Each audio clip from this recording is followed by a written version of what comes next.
কথা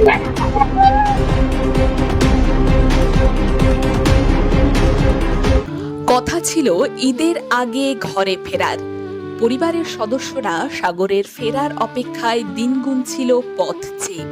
কিন্তু শেষ পর্যন্ত হায়দ্রাবাদ থেকে ট্রেনে ফেরার পথে ঘরে ফেরা হলো না আর বছর 23-এর সাগর শেখের। পথেই চলন্ত ট্রেন থেকে পড়ে দুর্ঘটনায় মৃত্যু হয় মুর্শিদাবাদের রানীতলা থানার ওই যুবকের।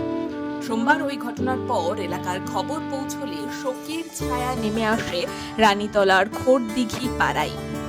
তার পরিবার সূত্রে জানা গিয়েছে, দিন কয়েক আগেই সাগর কাজের খোঁজে গিয়েছিল হায়দ্রাবাদে, কিন্তু ভালো কাজ না মেলায় ঈদের আগেই ঘরে ফেরার সিদ্ধান্ত নেয় সে।